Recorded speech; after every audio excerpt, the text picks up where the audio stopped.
Do you remember this box that I thrifted a while back? Well, I had a lot of fun painting it, so I figured I really need to do more of that. More of that being fun things and painting or drawing on objects that have absolutely no purpose at all, with no expectations, for no reason whatsoever. Waiting for this moment was the ceramic duck I rescued from the thrift store. By now it had probably accepted its fate of sitting on a dark bottom shelf in my art supplies closet forever. But we're back, so let's get some paint on that thing. I wanted to use my acrylic brush markers because I knew they would work perfectly on this surface, plus they're just a blast to use. By default, this turns into a wonderful way to get rid of pressure and create just for fun. I still had zero plans on what to do with the duck. There were a lot of options. However, I wanted to relax, and not making decisions is a big part of that because I always struggle with making decisions. So I started off just swatching some colors and figuring out what the vibe was from there. Oh, and I forgot the intro. Hey, I'm Joy. Thanks for tuning in. It really means a lot. I hope you grab some art supplies of your choice and join me making some no pressure art. Or just chill and watch me paint that duck, which totally works too. Speaking of the duck, I got majorly sidetracked and ended up finishing this wonky sketch with lots of colorful wonky stuff. Most of the time when I feel like thinking less and just creating something, I turn to sketching from reference. It's so calming to me to draw neat things to observe and practice from photos and not having to come up with a whole concept and idea and making the composition work and values and stuff and then not being able to pull it off. So yes, references equal peace of mind to me. But sometimes I also really enjoy this chaos. Just splotches and colors, no clue where the wind takes me, just a mess most times, but that's fine because it's fun. But we'll see if the internet can deal with that. I have to let you know that, hold your coffee, I finally made it. I got a first hate comment, so my channel will be successful. I started sketching with a color pencil, not really neat line work, just placing some placeholder shapes to see if things actually fit. Actually the second, but now it's like officially confirmed. This is like a universal sign for it, no? Like when people take the time to write negative things that actually you're doing something right? Right?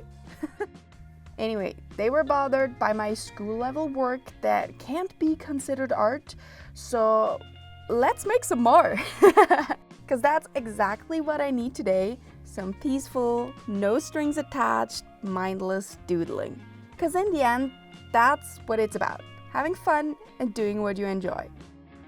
I had a plan, which was doing what I always do, or at least something I know usually works. We all need some comfort zone every now and then. I absolutely had to start with the beak for no reason, but I don't know, higher powers calling for it, and that yellow was just perfect and it just seemed so happy, despite it not matching the pen cap at all. Which I later realized was because I had to shake the pen to make the components of the paint mix again. I do think that that was caused by the pens laying around in the sunlight, but shake them, it mixes again, and it's all fine. Then I started with the first flower on the back of the duck, because this was the most flat and convenient to paint surface, and it went pretty much as planned. So the spirits are high. First, I'm just blocking in some base colors and I'll be adding more details later, even though you can't really go super detailed with these pens anyway, but I do enjoy this kind of painterly / splodgy vibe of that a lot. I am curious how this will work on more textured areas, because they will be even harder to add details to, but we'll see when we get there. It felt so good to do this. I was 100% in the flow, just figuring things out as I go, not worried, just enjoying the process. I think a lot of people can't really grasp that these days, especially also with AI art, people telling you like, oh, I could do this in seconds.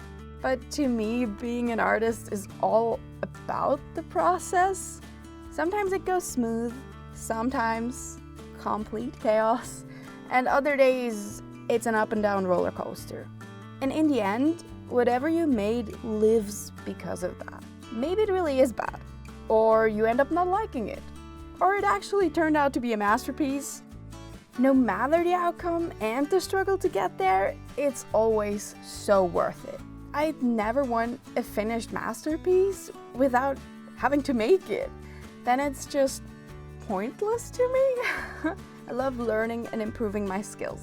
And that's what every failed attempt is. Every ugly sketch, every messy test or experiment.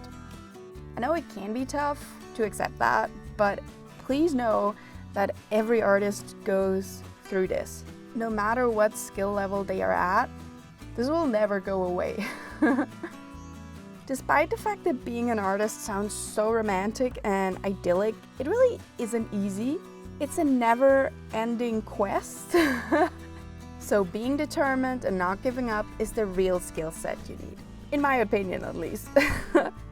Which is why I thought this mean comment I got was kind of funny. Stop being weak, it said. And it did make me think for a second. Because I am scared often of so many things. And I do feel overwhelmed or like I'm not good enough multiple times a week. But I still keep sharing my work online, my full sketchbooks, including the ugly pages, old art and failed projects, for the whole world to see. So they will never understand how brave this made me. And I am so proud of that.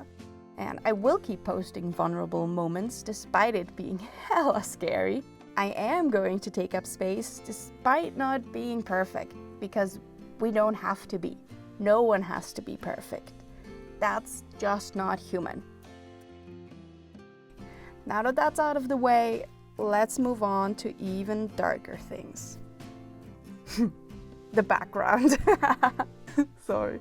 In the end, I wanted to add a black background because I just love how that makes the colors pop. They turn so vibrant through that contrast, and I really itched to see how that will look. So I decided to skip ahead and already try that because it's very satisfying to do. So far, I've been really surprised by how easy it was to draw on this duck. I was worried that the round and uneven surface would be annoying to paint, but luckily it didn't complicate things at all. So that was very nice. The acrylic markers also dried very fast, which was super helpful too. I didn't have to watch out for wet paint at all.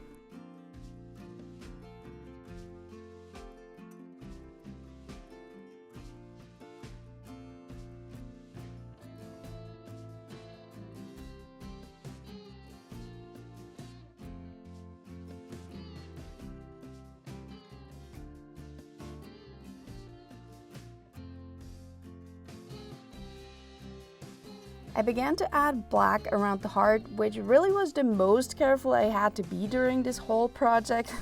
But since the markers are pretty opaque, I could still fix it if needed, so no high stakes involved.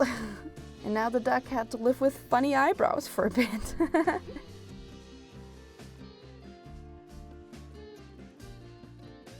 I decided to add soft pink blobs around the eyes. This will make the black eyes stay visible and separated from all the black surrounding. I guess it could be flower petals, maybe? How are you doing, by the way? Are you making something artsy too right now? If so, I'd love to hear what you're up to. If not, seems like you got time to subscribe if you haven't already.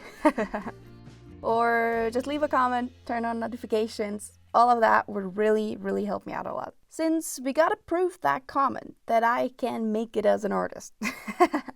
Jokes aside though, despite the chaos and feeling hella lost at the moment, I am successful. In a way I didn't see coming because of people telling me that I inspired them to start a sketchbook, or they got through art block, or just got inspired to sketch or create something thanks to my videos. Or simply I just brightened up their day. And this is just the best success I could ask for. I never ever expected that my tiny channel could make a positive impact in someone's life, and thank you. Okay, time out. Stop emotional rambling. You're here for the duck, maybe. I don't actually know. I colored its belly and butt orange to make it a bit more interesting. I felt like it needed something more colored elements that aren't just black. But I did feel a little off about the orange. Maybe the contrast was just too high, so it seems too busy. But we'll see how we feel about this later. If you let a problem sit for a while, usually the solution becomes a lot more obvious after not intensely staring at it for a bit. I'm also trying this in life at the moment, to be honest, but I'm not sure if it is working. It feels more like I'm avoiding my problems. Well, I'll figure it out eventually. For now, we gotta focus on finishing up this duck.